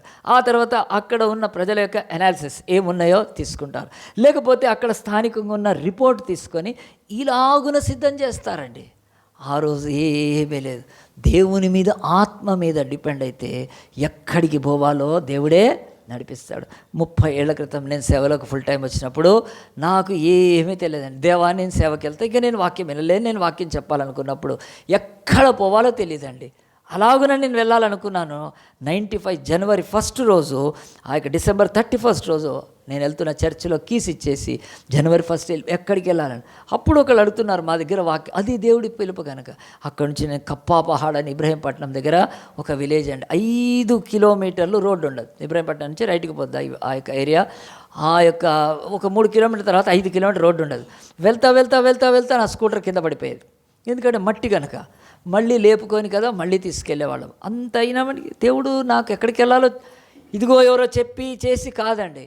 దేవుడి యొక్క ఆత్మచేత నడిపబడితే దేవుడు చెప్తున్నాడు, పౌలుకు కానీ లేకపోతే సౌలుకు కానీ బర్నబాకి ఎక్కడో తెలియదు, వాళ్ళు దేవుడు చెప్పాడు మీరు వెళ్ళాలంటే వాళ్ళు సిద్ధంగా ఉన్నారు. కనుక ఇది బైబిల్లో ఉన్న యొక్క నడిపింపు, ఆత్మ నడిపింపు. కనుక అలాగున వాళ్ళను చేతులుంచి ప్రార్థన, ఇలాగున చేతులు పెట్టడం అనేది ఇది హస్తనిక్షేపం అంటే ఇప్పటికి ఉందా లేదా అనేది బైబిల్ వదిలిపెట్టండి. కానీ దేవుని యొక్క సేవకులు చేతులు ఎందుకు పెడతారంటే అప్పచెప్తారు. కనుక ఖచ్చితంగా ఈరోజు ప్రమాణ స్వీకారం చేస్తాడు, ముఖ్యమంత్రి చేస్తాడు కదా, ఆ తర్వాత ప్రధానమంత్రి చేస్తాడు కదా, ఏమని ఈ దేశము నేను చేయబెడతా దీని మీద అని. కనుక ఇలాగున ఎందుకు పెడుతున్నారు చెయ్యి అసలు, లేకుంటే బైబిల్ మీదో లేకపోతే ఏదో ప్రమాణం చేస్తారు. సో అలాగున మాత్రం అనుకోండి తప్ప ఇలాగున చేతులు పెడితే ఆనాడున్న ఆదిమ పుస్తలకు ఉన్న అభిషేకం కానీ అది ఈరోజు లేదు కనుక ఇప్పటికి ఉండొచ్చు. గొప్ప సేవకులు వాళ్ళు చేయి పెడితే అభిషేకిస్తే కావచ్చు. కనుక బైబిల్ అయితే చెప్తుంది చేతులు పెట్టి మేము అభిషేకిస్తాము, మీకు ఆర్డినేషన్ ఇస్తాము, మీకు పరిశుద్ధాత్మను మీ మీద కుమ్మరింపజేస్తామని డబ్బులు కలెక్ట్ చేసుకున్నాడు. ఇదిగో ఈ యొక్క చెన్నై మనీ కాల్స్ అందు గురించి వదిలిపెట్టాను నేను. నాకు బాగా భయంకరమైన అనిపించింది. ఎందుకంటే వాళ్ళు ఎంతో గొప్ప సేవ చేసి ఉండొచ్చు, కానీ హోలీ స్పిరిట్ అనాయింటేషన్ మీటింగ్స్ అని 1000 రూపాయలని పెట్టారండి మీటింగ్. నాకు చాలా భగభగ మండిపోయింది కదా. అలాంటి వాళ్ళు ఉన్నారు. ఉంటే ఈ డబ్బులు ఎందుకు మరి, మీరు వెళ్ళి అభిషేకించండి. ఈరోజు FMB 1000 మంది ఉన్నారు మిషనరీస్, వాళ్ళని అభిషేకించండి మరి పరిశుద్ధాత్మను పొందుకొని. ఏమీ లేదండి, దొంగలు ఇప్పటికీ గుర్తుపెట్టుకోండి. ఎక్కువగా కరిస్మాటిక్ ఈ పెంతెకోస్తల్ చర్చిలోంచి వచ్చిన వాళ్ళే ఇలాగున మీరు రండి, పరిశుద్ధాత్మ అభిషేకము 1000 రూపాయలు ఆ యొక్క రిజిస్ట్రేషన్ అని పెట్టి చేస్తారు. కనుక ఈ యొక్క మెడ్రాసు ఆ యొక్క మనీ కాల్స్ అందు గురించి వదిలిపెట్టానండి. మండిపోయింది నాకైతే. కనుక వీళ్ళు చేతులు పెడుతున్నారండి. ఏమి ఇచ్చారండి వాళ్ళకు? ఆ ఇద్దరేమని ఇచ్చారా? అదొక సంఘము ప్రార్థన చేస్తున్నారు. చెయ్యి పెట్టి ప్రార్థన అంటే మీరు వెళ్తే మేము ప్రార్థిస్తూ ఉంటాము, అది సూచన. As long as you're working in the field we will pray, we lift our hands, మా చేతులు ఎత్తుతాం మీ గురించి. అంతకు మించి సూచన ఏం లేదండి. ఎవడో చేయి పెడితే తదాస్తు అంటే ఎవరికి ఏమి రాదు. ఈరోజు గుర్తుపెట్టుకోండి. అలాగున్న 1000 రూపాయలు ఈరోజు కరిస్మాటిక్ లేకపోతే ఆ యొక్క పరిశుద్ధాత్మ గురించి ఎక్కువగా మాట్లాడే ఆ దుర్మార్గపు సంఘాలు ఈరోజు డబ్బులు కలెక్ట్ చేస్తున్నాయి. పాపం పిచ్చి పాస్టర్లు వెళ్తారు, మాకు పరిశుద్ధ, నువ్వు ప్రార్థన చేసుకోరా బాబు, నీకు పరిశుద్ధాత్మ దేవుడు ఆయనకు తెలీదా నువ్వెవరో? వాళ్ళు డీలర్సా వాళ్ళు కదండి, వాళ్ళు డీలర్స్. ఆ డిస్ట్రిబ్యూషన్ తీసుకున్నారా పరిశుద్ధాత్మకి? ఎంత పాపము. కనుక అలాగే ఎన్నో వాటిలలో చూసి దేవా బైబిల్కి ఎంత విరుద్ధంగానే ఆ మినిస్ట్రీస్ని కూడా వదిలిపారేసాను. బైబిల్ చెప్తుంది వాళ్ళు చేతులు పెట్టింది ఏమిటంటే కేవలం సమ్మతి. చేతులు పెట్టింది మేము మోషే చేతులు ఎత్తితే ఎవరు గెలిచారండి? ఇశ్రాయేలు గెలిచారు. కనుక అలాగున్న చేతులు ఎత్తి ప్రార్థన చేస్తే సార్, అంతకు మించి ఏమీ లేదు. సో ఇక చేతులు అనేది పెట్టేది ఇప్పటికీ కూడా హస్త నిక్షేపణ అనేది అది ఆపరేట్ అయ్యే ఛాన్స్ లేదు. ఇప్పటికి ఎవరైనా గొప్ప దైవ సేవకులు ఉంటే చేయించుకోండి ప్రార్థన, నేను కూడా కాదనను. కనుక అలాగున్నప్పుడు వాళ్ళు ఎక్కడికి వెళ్ళిపోయారండి? చేసి వారిని చేతుల నుంచి వారిని పంపిరి. కనుక వాళ్ళు వెళ్ళిన ఆ యొక్క ప్రదేశాలు నేను చెప్తాను. కాబట్టి వీరు పరిశుద్ధాత్మ చేత పంపిబడి సెలుకైకు వచ్చి, గట్టిగా చెప్పలు కొడదామండి, పరిశుద్ధాత్మ దేవుడు లీడ్ చేస్తున్నాడు. నన్ను లీడ్ చేశాడు ఒకప్పుడు కప్పాబాడికి, నన్ను ఆ యొక్క అనోజు కూడా లీడ్ చేశాడు. ఎవడు లీడ్ చేయడండి, దేవుడే లీడ్ చేస్తాడు. ఎవరో ఒక మనిషిని పెడతాడు. అక్కడ నుండి ఓడ ఎక్కి కుప్రకు వెళ్ళారు. కుప్రకు ఎందుకు వెళ్ళి ఉంటారంటే కుప్ర చూపిస్తారని సైప్రస్ అని ఈ యొక్క ఐలాండ్ ఒకటి చిన్నది. ఇప్పుడు మనకి ఇండియాకు కింద ఒక ఐలాండ్ ఉంది, ఏం పేరు దాని పేరు? బర్మా అయితే కాదు కదా, ఓకే, శ్రీలంక. కనుక అలాగునే ఈ యొక్క అంత్యోకు దగ్గరలో ఒక మధ్యధరా సముద్రంలో ఒక ఐలాండ్, ఒక ద్వీపం ఉంది. కుప్రకు వెళ్ళారు. ఎందుకు వెళ్ళి ఉంటారంటే ఆ ప్రాంతం నుంచి వచ్చిన వాడే బర్నబా. సో బర్నబా తనకు తెలిసిన స్థలం, ఫస్ట్ వెళ్దాం అక్కడికి కదా. ఇప్పుడు ఎవరైనా సేవకు వచ్చారనుకోండి, వాళ్ళ ఊరికి వెళ్ళొచ్చుగా, మా ఊరిలో సేవ చేస్తానుగా, తప్పకుండా. అలాగనే కుప్రకు వెళ్ళాడు ఆయన. కుప్రకు వెళ్తే అక్కడ ఏం తెలియదు, కానీ బైబిల్ అది చెప్తుంది, వాళ్ళ గురించి బైబిల్ రాస్తుంది. మన జీవితంలో కూడా ఎక్కడికి తెలియాలో, ఎక్కడికి వెళ్ళాలో పరిశుద్ధాత్మదేవుడు ఆయనకు మనసులో అదే పెట్టాడు. బర్నబా నీ స్వస్థలము కుప్ర, వెళ్ళు, సైప్రస్కి వెళ్ళు అని చెప్పుంటే వెళ్దామని చెప్పి వెళ్ళిపోయాడు. అక్కడికి వెళ్ళిన తర్వాత బైబిల్ చూడండి, వారు సలామీలో ఉండగా యూదుల సమాజ మందిరంలో దేవుని వాక్యం, అక్కడ అప్పటికే యూదుల యొక్క అప్పటికి జూయిష్ సినగాగ్స్ ప్రపంచం అంతటా ఉన్నాయి. మన కేరళలో కూడా ఉండే అప్పట్లో. ఆ యొక్క తోమా వచ్చినప్పటికీ ఇక్కడ కేరళలో సినగాగ్స్ ఉండినాయి. సో అలాగున ఈ యొక్క యూదుల యొక్క ఆరాధన స్థలం ఉంటే అక్కడికి వెళ్ళి వాళ్ళు దేవుని వాక్యాన్ని ప్రకటించారు. తర్వాత యోహాన్ అనే అతను జాన్ మార్క్ ఇతనికి ఉపచారం చేసేవాడు ఉన్నాడు. వారు ఆ ద్వీపం అంతటా సంచరించి పాపు అని ఒక ఊరికి వచ్చినప్పుడు గారడీవాడును అబద్ధ ప్రవక్త అయిన బర్యేను అని ఒక యూదుని చూచిరి. ఇతని పేరు చూడండి, బర్ యేసు అని, బర్ అంటే సన్ కనుక, సన్ ఆఫ్ జీసస్ అని ఒక యూదుని చూచిరి.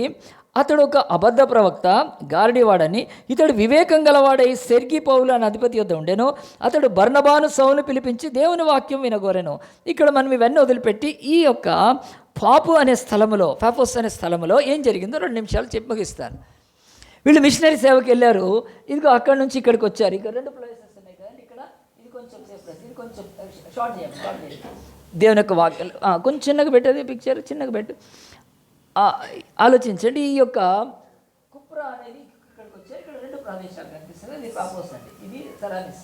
సో ఈ యొక్క దీపానికి వచ్చినప్పుడు అక్కడ చెప్తుంది బైబిల్, ఒక ఆయన ఉన్నాడు, ఆయన సెర్గి పౌలు అని ఉన్నాడు. ఆయన ఎవరు అని అంటే ఈ బైబిల్ ప్రకారము ఇదిగో ఇక్కడ రాయబడ్డ ఇతని యొక్క జీవితంలో ఈయన రోమన్స్ అధిపతి ఒక ఆయన ఎంత పెద్ద అధిపతి అంటే ఆ ప్రాంతాన్ని అంతటిని కూడా పరిపాలించడానికి అతనికి అవకాశం ఉంది. సో ఈ యొక్క రోమా ప్రాంతాలన్నీ కూడా ఆనాడు 2గా జోడీ చేశాడు. ఒకటి సైన్యం అవసరమైంది అయితే డైరెక్ట్ చక్రవర్తి కింద ఉండేది. అది సైన్యం అవసరం లేకుండా వాళ్ళకు అక్కడ అంటే గొడవలు అల్లర్లు వ్యతిరేకత లేని స్థలాలలో అక్కడ ఈ యొక్క సెర్గి అంటే వాళ్ళని పెట్టేవారు. అలాగున ఈ యొక్క ప్రాంతంలో ఉందంటే బైబిల్ చెప్తుంది ఇక్కడ గొడవలు లేవు ఎక్కువ. కనుక అక్కడ వాక్యాన్ని ప్రకటించడానికి కానీ వాక్యాన్ని చెప్పడానికి అవకాశం ఉంటుంది. కనుక బర్నబా పౌలు ఏం చేశారంటే ఆ ప్రాంతంలో వాక్యాన్ని ప్రకటిస్తూ ఉన్నారండి. ప్రకటిస్తూ ఉన్నప్పుడు ఈ బర్యేస్ అనేవాడు వీడేం చేశాడంటే వాక్యము యూదులే కదా, వాక్యం ఏం చెప్తున్నారు, మోషే ధర్మశాస్త్రం గురించి చెప్తున్నారా, యెహోషువ గురించి చెప్తున్నారా, ఇంకా లేకపోతే పాత నిబంధనలోని ఇంకెవరైనా నోవా గురించి కాదండి. వీళ్ళు కొత్తది ఎత్తుకొని చెప్తుంటే వాడు బర్యేస్ అనేవాడు వ్యతిరేకించడం మొదలుపెట్టాడు. ఈ లోపల సెర్గి పౌలు అని అక్కడ ఉన్న అధిపతి, కంప్లీట్ దానికి హెడ్ కనుక ఆ ద్వీపానికి, ఆయన పిలిపించి ఏం చేశారంటే మీరు నాకు వాక్యం చెప్పండి అన్నాడు. వాక్యం చెప్పమంటుంటే వీళ్ళు వెళ్ళి పౌలు బర్నబా వాక్యం చెప్తూ ఉన్నారు. వాక్యం చెప్తూ ఉంటే అతడు ఏం చేస్తున్నాడో చూడండి. 7వ ఇతడు వివేకం గలవాడనే సెర్గి పౌలు అధిపతి వద్ద ఉండెను. అతడు బర్నబాను సౌలును పిలిపించి దేవుని వాక్యం వినగోరని. ఈ అధికారి మంచిగా వాక్యం వినడానికి ఇష్టపడ్డాడు. అయితే ఎలుమ ఆ అధిపతిని విశ్వాసం నుండి తొలగింపవలనని యత్నము చేసి వారిని ఎదిరించెను. సో కనుక ఇక్కడ అతని పేరు మారిపోయిందేంటి కదండి, బర్యేసు పేరు ఇక్కడ ఎలుమా అంటే ఇక్కడ ఎలుమా అనే దానికి కరెక్ట్గా మీనింగు అతడు ఒక డిసీవరు లేకపోతే మంత్రగాడనే భావనతో ఉందండి. అలాగున గారడివాడనే మాటకు అర్థంగా ఉంది. కనుక ఆ అధిపతిని విశ్వాసం తొలగించవని బర్నబాను యత్నం చేసి వారిని ఎదిరించెను. ఎలుమాన పేరునకు గారడివాడని అర్థము.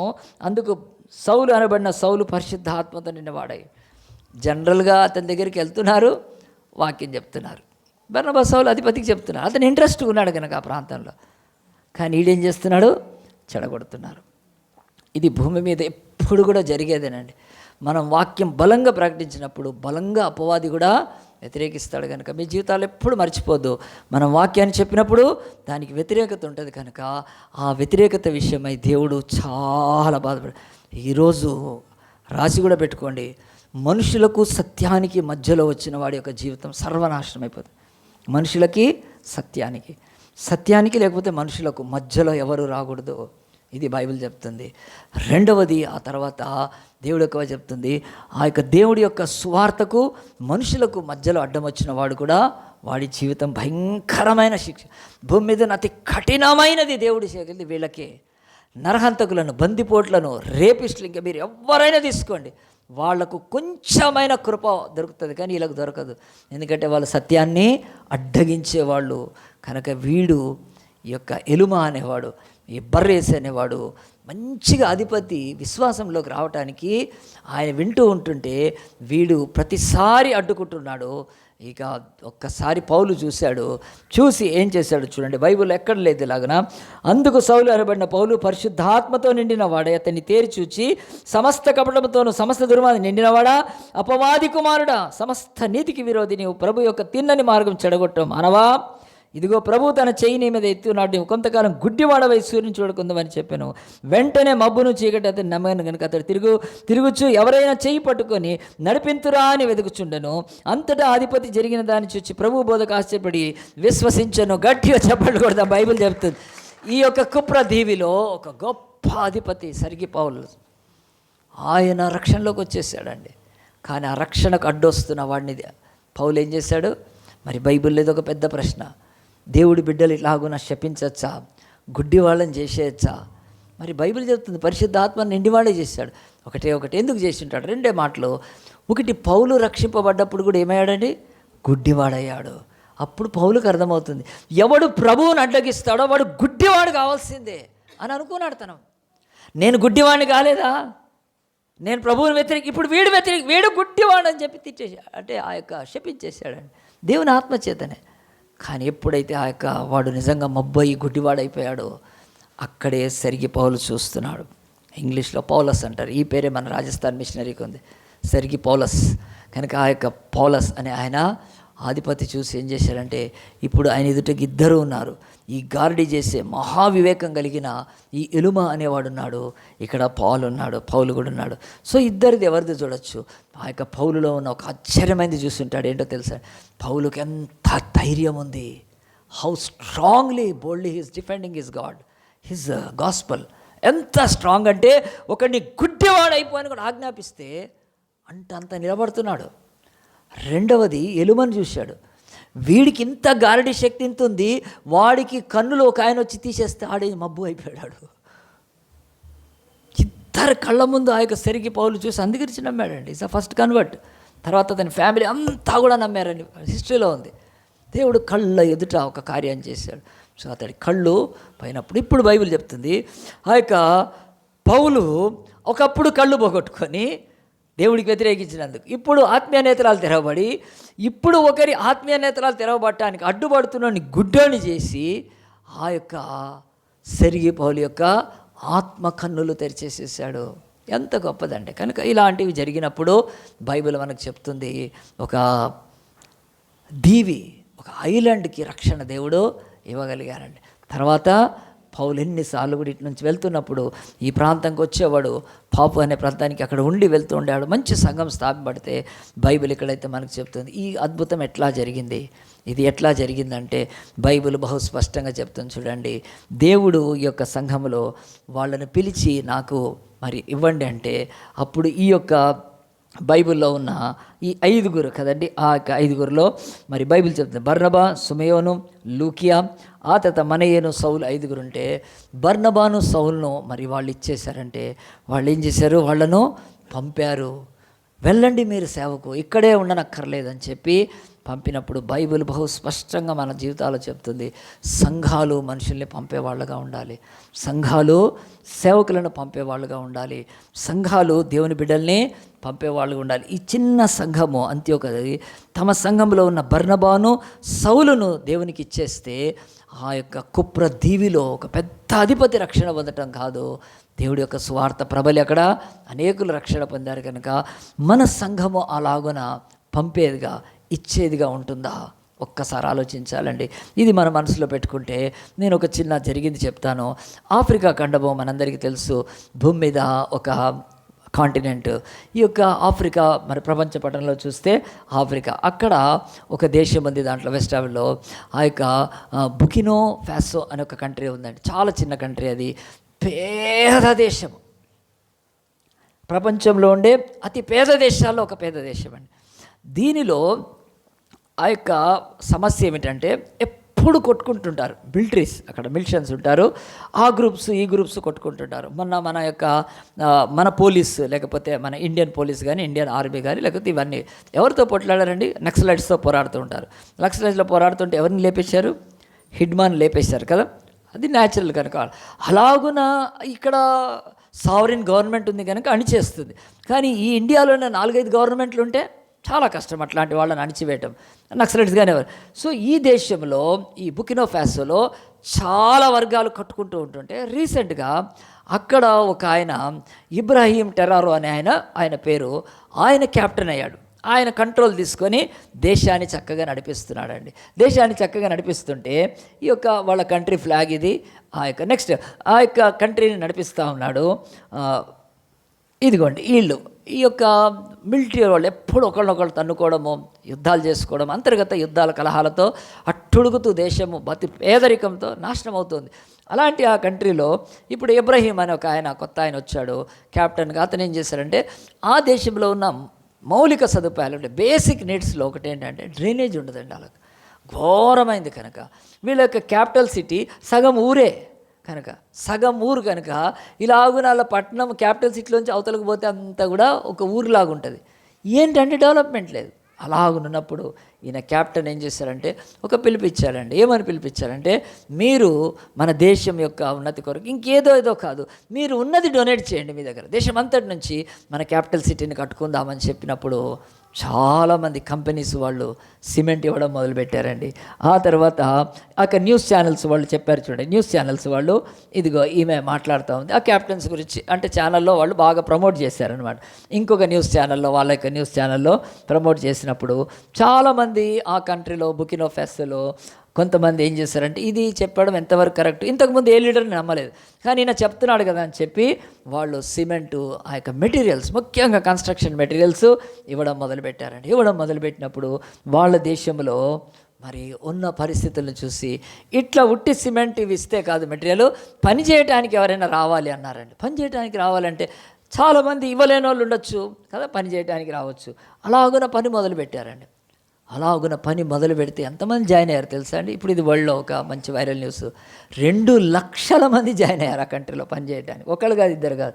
అలాగున దేశం అంతట్లో అదిగా యొక్క డ్రైనేజ్ పనులు లేకపోతే వాళ్ళ యొక్క బేసిక్ నీడ్స్ ఎమ్యూనిటీస్ వాళ్ళు సొంతంగా చేసుకోవడం మొదలుపెట్టారండి. అలాగున వర్క్ ముందుకు వెళ్తూ ఉన్నప్పుడు ఇదిగోండి యొక్క వీధులు రోడ్లు ఇది ఇప్పుడు దీన్ని చూసి ఎవరైనా సిటీ అంటారండి, అది సిటీ వాళ్ళ సిటీ. పాపం అంత పేద దేశం కనుక ఆ సిటీని డెవలప్ చేసుకుంటున్నారు. అందరూ కూడా శ్రమదానం చేస్తున్నారు, మెటీరియల్ ఇస్తున్నారు. ఇవన్నీ జరుగుతూ ఉన్న వరకు కొన్ని రోజులకు ఇది ప్రపంచంలో ఇప్పుడు దాన్ని మెబో ఫ్యాసో అంటారు. మెబో అంటే వాళ్ళ భాషలో కన్స్ట్రక్షన్ అనమాట.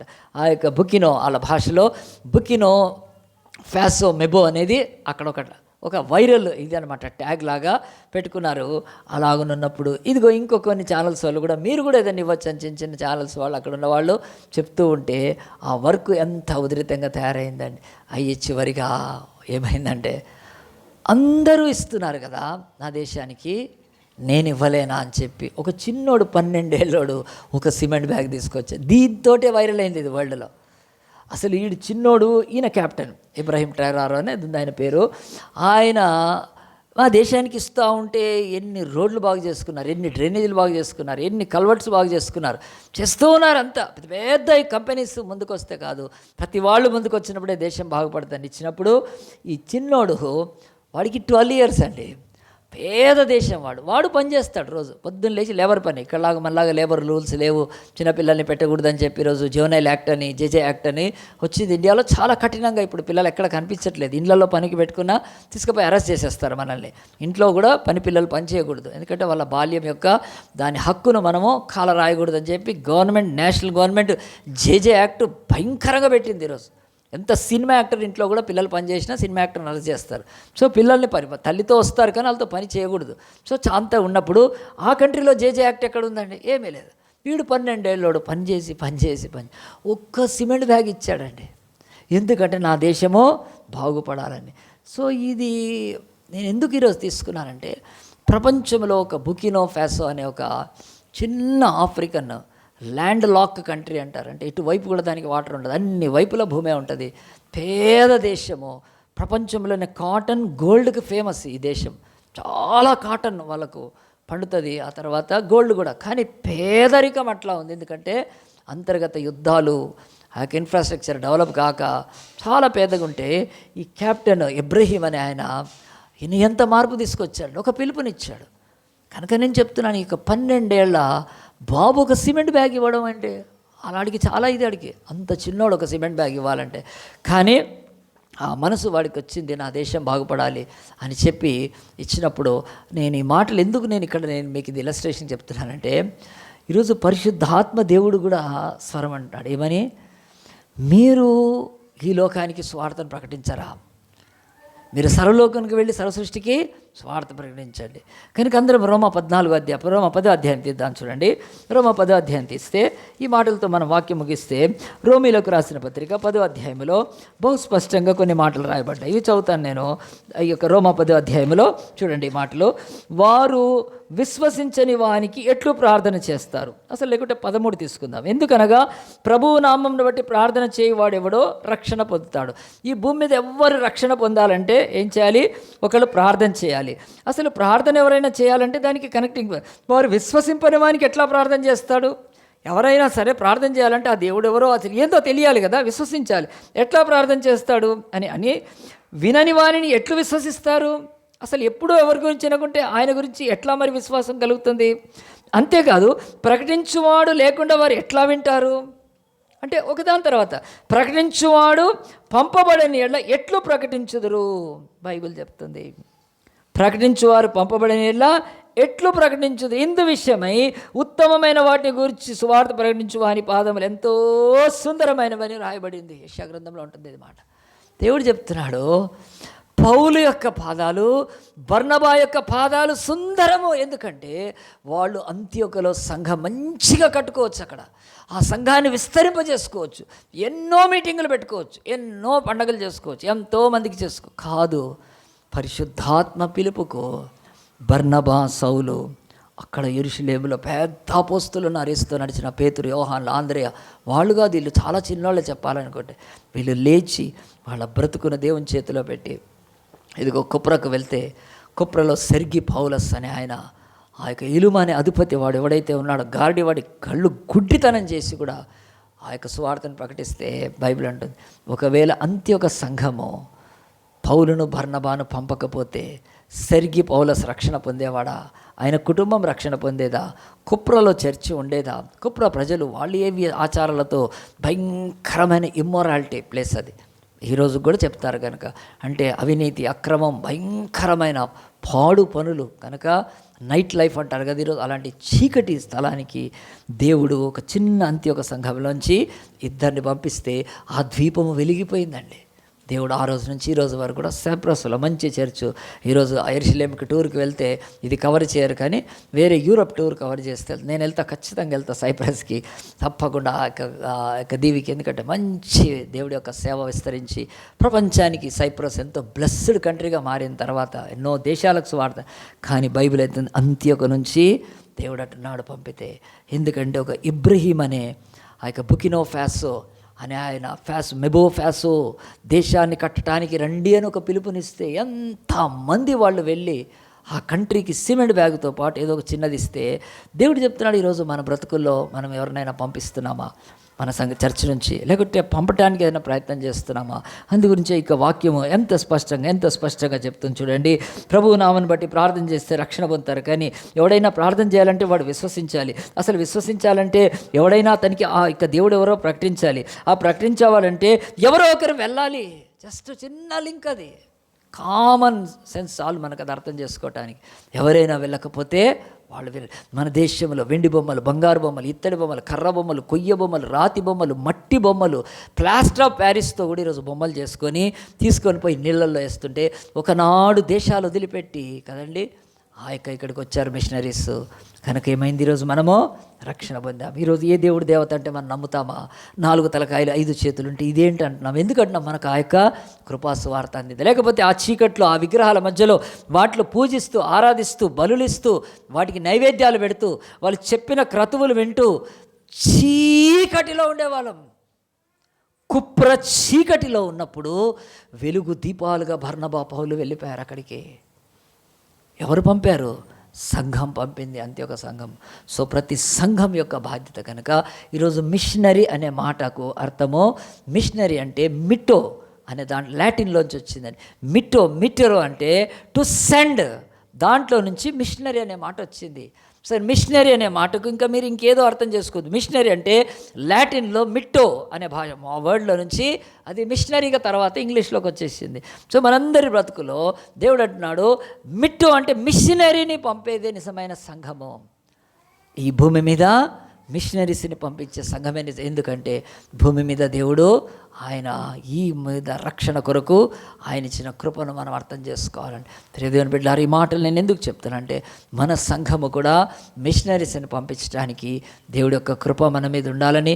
నెక్స్ట్ సండే ఇక్కడ మిషన్స్ సండే ఉంది కనుక ఈ మిషన్ మెంటాలిటీ, ఈ మిషన్స్ యొక్క ఆ యొక్క కృప మనలో ఉండాలి కనుక ఆఖరిగా మనం సిలువను చూద్దాము. ఒక్కసారి సిలువను చూస్తే ఈరోజు యేసుక్రీస్తు ఆయన మన కొరకు ఈ లోకానికి వచ్చాడు. ఎవరైనా యేసుప్రభు ఎందుకు వచ్చాడు? ఆయన మతాన్ని స్థాపించడానికి రాలేదు. ఆయన కదండి ఇంకొక దేవాలయాన్ని కొత్తది కట్టడానికి రాలేదు. ఇంకొక విశ్వాసాన్ని ఏదో ప్రకటించడానికి రాలేదు. ఇంకా మనుషులను ఉద్ధరించడానికి ఆయన ఇంకేదో చేయడానికి రాలేదు. కానీ ఒకటే ఒకటి, యేసు ప్రభు కంటే గొప్ప మిషనరీ ఎవరు లేరండి. సెండ్ బై ద గాడ్, దేవుని చేత పంపబడ్డాడు. మనందరం ఇక డిసెంబర్ వస్తే యేసు ప్రభువుని ఒక బొమ్మ తీసుకొని, ఆ యొక్క మరియమ్మ బొమ్మ తీసుకొని, ఈ యొక్క దిక్కుమాలిన రోమన్ క్యాథలిక్స్ యొక్క ఆ యొక్క స్థితి చూసి బాధేస్తుంది. ఇంకా బాల యేసు అని చెప్పి ఆయనకు బట్టలు చుట్టి ఆ పండగలు చేసుకుంటూ, అసలు యేసు వచ్చింది లోకానికి, ఆయన పుట్టి ఏంటి అంటే సిలువ. హీ వాంట్ టు లే హిజ్ లైఫ్. పౌలు బర్నబాలు కూడా ఎక్కడికి పోయినా కొట్టేవాళ్ళు వాళ్ళను. 40 కొట్టారు, 39 స్ట్రైప్స్ కొట్టేవాళ్ళు. 5 సార్లు ఆయన కొట్టారు, ఒక్కటి తక్కువ 40 బెత్తాలతో కొట్టారు. సో వాళ్ళ యొక్క జీవితాలు సమర్పించుకున్నప్పుడు యేసు ఈ లోకానికి ఎందుకు వచ్చాడు అని అంటే, తండ్రి పంపాడు, ఇదిగో చీకటి లోకములో నీవు రక్తం కార్చి ప్రాణం పెట్టాలని చెప్పి. భూమి మీద 2000 సంవత్సరాల క్రితం ఎందుకు పుట్టాడు యేసుప్రభు అంటే, ఆనాడు రోమియులు సిలువలేసి మరణశిక్ష విధిస్తున్నారు. ఈ ధర్మశాస్త్ర ప్రకారము మ్రానుకు వేలాడని వాడు శాపగ్రస్తుడే. సో యేసు శాపగ్రస్తుడుగా రావటానికి వచ్చాడు, మన శాపాన్ని మోయటానికి. సో యేసు ఎవరి చేత పంపబడ్డాడు? తండ్రి చేత పంపబడ్డాడు. ఆయన పంపబడిన మిషన్ని ఆఖరి వరకు కూడా రక్తము కారుతా ఉంది. ప్రార్థన చేస్తూ ఉంటే ఇక తెల్లారి చంపేస్తారు యేసుప్రభుని, ఘోరంగా చంపుతారు. ఆయన పాత్రను తీసుకొని, తండ్రి నీ చిత్తమైతే ఈ పాత్రను, అంటే పంపబడిన పాత్ర అది, లోక పాపముల కొరకు రక్తము ధారపోసే పాత్ర అది, తన మిషన్ అది. ఈ రక్తమే పాప క్షమాపణ కలిగిస్తుంది. కోడెల మేకల రక్తం అనాది కాలంలో ఎవరిని బాగు చేయలేకపోయింది. కానీ నా రక్తము దొంగలను, దుర్మార్గులను, దుష్టులను, నరహంతకులను, విగ్రహారాధికులను, పాపులను కూడా మారుస్తుంది. కనుక ఆ పాత్రను పట్టుకొని యేసు ప్రభు గుండె బరువెక్కిపోయి, ఆ గుండె చిట్లుతూ ఉంటుంది, మెడికల్గా ఉందండి అది. కనుక ఆ నరాలు చిట్లుతూ ఉంటే అప్పుడు రక్తం కారణం మొదలుపెట్టేది. ఎంత లోక పాపాన్ని ఆ పాప భారాన్ని భరించాడు శిలువలో వేలాడుతూ. కనుక యేసు అంటే ఈజ్ అ మిషనరీ. ఆయన వచ్చి యూదయ, గలిలయ, సమరయ ప్రాంతాలంతా తిరుగుతూ ఉన్నాడు. ఆయన ఇదిగో కుప్రలో ఉండి ఆ యొక్క బర్నబా సౌలు అక్కడ ఉండిపోలేదు, తర్వాత వెళ్ళిపోయారు అక్కడికి, ఇంకా ముందుకు వెళ్ళిపోయారు వాళ్ళు. సో దేవుడు పంపబడిన వాళ్ళు స్వార్థను అందిస్తూ వారి ప్రాణాన్ని ధారపోస్తూ ముందుకు వెళ్తారు. కానీ దానికి వెనక సంఘం ఉండాలి. యేసును పంపిన ఆ యొక్క పరలోకం వెనకుంది యేసుక్రీస్తుకి. ఆయనకు దుఃఖం, బాధ కలిగినప్పుడు యేసుప్రభు 40 దినాలు ఉపవాస దేవుని యొక్క దూతలు వచ్చి పరిచర్య చేశారు. అలాగునే పంపబడ్డ వారికి వెనక ఒక సంఘం ఉంటే యేసుక్రీస్తుకి ఎవరున్నారండి? వెనక పరలోకపు తండ్రి ఉన్నారు. కనుక యేసు ప్రభు శిలువలో వేలాడుతున్నప్పుడు, నా దేవా నా దేవా నా చెయ్యి ఏల విడిచితి అంటే ఆయన పంపాడు కనుక ఆయన యొక్క చెయ్యి విడిచి భూమి మీద ప్రాణం పెట్టాడు. కనుక మనందరికీ ఒకటి బైబిల్ చెప్తుంది, నీ జీవితంలో, నా జీవితంలో మిషన్ మైండ్ మనకుందా? మన సంఘము మిషనరీస్ని పంపించడానికి, మన సంఘము మిషన్స్ విషయమై ఆ యొక్క శ్రద్ధ కలిగి ఉండటానికి దేవుడు కృప చూపిస్తున్నాడా? ఒకవేళ నీకు ఒకవేళ మిషన్స్ గురించి అర్థం కాకపోతే యేసు ఎందుకు పంపబడ్డాడో అర్థం కాలేదు నీకు. కనుక ఆయన రక్తము, ఆయన ప్రాణం ధారపోసి మనకు రక్షణ ఇచ్చాడు. అందరం తల్లు వంచి కళ్ళు మూసుకొని ప్రార్థన చేసుకుందాం. ఈరోజు ప్రభువా నా తండ్రి, మేము ఇదిగో యొక్క బైబిల్లో పరిశుద్ధ గ్రంథములో అపోస్తల కార్యం 13వ అధ్యాయంలో కొన్ని మాటలు చూసాం. దేవా నీ కృపను బట్టి ప్రభా ఈ సమయంలో మేము ప్రార్థించుకుంటున్నాము, మాకు సహాయం చేయి. మా సంఘము పంపే సంఘముగా ఉండాలని, మా సంఘము నాయన తండ్రి ఇదిగో ఇక మిషనరీస్ని పంపే సంఘంగా ఉన్నప్పుడు కుప్రలో నా తండ్రి నాయన కాదు, ఎక్కడైనా కానీ ప్రభా నాయన ఈరోజు రక్షణ పొందుతారు. కనుక అలాంటి చర్చ్గా ఉండడమే నిజమైన చర్చ్ అని మేము నమ్ముతున్నాం ప్రభా. అంత్యకలో ప్రభా నా తండ్రి బర్నబా, అయ్యా కురేనుడైన లూకియా, కురేనుడైన సీమోను, ఇదిగో మరి లూకియా, మరి అలాగునే చిత్ర బాధ్యత మనయేను, సౌలు ప్రార్థిస్తుండగా దేవా వారిని పిలిస్తే వారు ఇద్దరిని ఇచ్చేశారు ప్రభా, పంపారు. మా సంఘం కూడా మిషనరీస్ పంపే సంఘం ఉండాలి దేవా. అలాంటి సంఘంలో నేనుండము నా బాధ్యత, నా ధన్యత. నేను కూడా నీ పిలుపుంటే ప్రభా నేను ప్రార్థన చేస్తే ప్రభా, ప్రార్థన ఎంతసేపు ప్రభా నాయన మా అవసరతల కొరకు, వ్యక్తిగత అవసరతల కొరకు, కుటుంబ అవసరతల కొరకు, సామాజిక అవసరతల కొరకు, ఆర్థిక అవసరం కాదు ప్రభువా, మేము ఉపవాస ప్రార్థన చేస్తే, ఆత్మల రక్షణార్థమైన ఆయన ప్రార్థన చేస్తే మా సంఘంలో నుంచి నువ్వు మిషనరీస్ లేపుతావు ప్రభా. ఒక గొప్ప బాధ్యత భారం మన మీద ఉండగా అందరం ప్రార్థన చేసుకుందాం. దేవా, నీ వెలుగు ప్రకాశింపబడుతుండగా మేము స్వార్థ తండ్రి నాయన ఈ లోకంలో నాయన ప్రకటింపబడాలని మిషనరీస్కి నాయన సపోర్ట్ చేసేవారుగా, పంపేవారుగా, ప్రార్థించేవారుగా మా బ్రతుకులను సమర్పించుకుంటాం. దేవా, ఎవరో వచ్చి చెప్పకపోతే మాకు ఈరోజు రక్షణ ఉండేదా ప్రభా? పంపబడని వారు పంపబడకపోతే సువార్త ఎట్లా వింటారు? కనుక మనం ఎవ్వరమైనా సరే ఆ బాధ్యత కలిగి ఉందాం, ప్రార్థన చేసుకుందాం, దేవుని వైపు చూద్దాం. యేసు పంపబడ్డాడు, ఆయన తన ప్రాణాన్ని పెట్టి యెరూషలేములో రక్షణ ప్రారంభించాడు. ఆ రక్షణ సువార్త విన్న బర్నబా, అదిగో ఆ యొక్క సౌలు, వారు కూడా ప్రార్థన చేస్తూ మళ్ళీ అంత్యొక సంఘం పంపితే వాళ్ళు వెళ్ళారు, వెళ్తూనే ఉన్నారు, వాళ్ళ ప్రాణాలు ధారపోసేశారు. పౌలు తల నరికి పారేశారు రోమాలో. ఆయన తలలాగున పైన కొండ మీద లాంటి ప్రాంతంలో ఆయన తల నరికితే ఆ తల డొర్లుకుంటూ కిందికి వచ్చిందని చెప్తారు చరిత్రలో. ఆయన మొండెం అక్కడ పడిపోయింది, ఆయన తల అక్కడి నుంచి అలాగున్నాడు. నేను మంచి పోరాటం పోరాడి తిని, నా పరుగు తుదముట్టించి తిని, నా విశ్వాసాన్ని కాపాడుకున్నాను, నా తల బొగొట్టుకున్నాను కానీ నా విశ్వాసాన్ని కాపాడు. భూమి మీద ఒక గొప్ప స్వార్థకుడుగా మిషనరీగా పౌలు జీవితం. కానీ ప్రియదేవుని బిడ్డలారా, అది ఎక్కడ? సంఘములోనే. కనుక మనం ఇది చేద్దాం, ఆ పండుగ చేద్దాం, ఈ పండుగ చేద్దాం అనుకునేది కాదు. మనం అక్కడికి వెళ్ళి స్వార్థ ప్రకటిద్దాం. ఇదిగో కల్వకుర్తిలో స్వార్థ ప్రకటించాం, ఇంకా అనేక ప్రాంతాల్లో ప్రకటించాలని మనం భారమై ఉండాలి. అప్పుడు నిజంగా ముందుకు వెళ్తాం. కనుక ప్రార్థన చేసుకుందాం, సమర్పించుకుందాం. దేవా, నేను చర్చ్ ప్రేయర్లో జాయిన్ అవుతాను, నేను మిషనరీ మూమెంట్లో నా హృదయాన్ని కనుక నేను ప్రార్థన చేస్తానని సమర్పించుకుంటూ ప్రార్థన చేసుకున్నాం. జీవంగల దేవా, పరిశుద్ధుడా, మరొకసారి రోజునైనా బైబిల్లోనైనా అయ్యా తండ్రి అపోస్తలుల గారి 11వ అధ్యాయంలోనైనా అంత్యొక సంఘం నాయన, మొదట క్రైస్తవులు అయ్యా శిష్యులు క్రైస్తవులను బట్టి దగ్గర నుంచే నీ స్వార్థను ప్రపంచానికి ప్రకటింపజేసావు దేవా. ఆ మంచి సంఘాన్ని చూసి మేము కూడా ఎన్నో నేర్చుకోవాలి ప్రభా నాయన. అలాంటి కృపను మాకు దయచేస్తూ మేము కూడా మిషనరీస్కి సపోర్ట్ చేసేవారుగా, పంపేవారుగా ఉంటుంది దేవా. ఈ చర్చిలోంచి కూడా ఒక్క మిషనరీ అయినా లేపబడాలి ప్రభా నాయన. అలాంటి గొప్ప కృపను నాయన మా సంఘానికి ఇచ్చి మేము నడిపించి మేము తెచ్చుకోవాలి. వాక్యాన్ని నారు కట్టి నీరు పోసి గ్రంథాలు ఇక్కడ కూర్చున్న వారందరికీ ఆ మిషన్స్ మనస్సు నాయన, మిషనరీలను పంపాలని ప్రభావ, సపోర్ట్ చేయాలని, ప్రార్థన చేయాలని ప్రభావ, రక్షణ లేని లక్షల కోట్ల మందికి నాయన మా దగ్గర నుంచి స్వార్థ వెళ్ళాలని ఒక తపన, ఆశ, భారము కలిగిస్తున్నాయన. మీరే ప్రతి బిడ్డలో నా తండ్రి గొప్ప మార్పు తీసుకొచ్చి మహిమ తెచ్చుకోమని నీకే మహిమ ఘనతలు చెల్లిస్తూ ఈ చిన్న ప్రార్థన పరలోకం నుండి మాకు పంపబడిన మిషనరీ అయిన యేసు పరిశుద్ధ నామాన్ని బట్టి ప్రార్థించి వేడుకుంటున్నాము తండ్రి.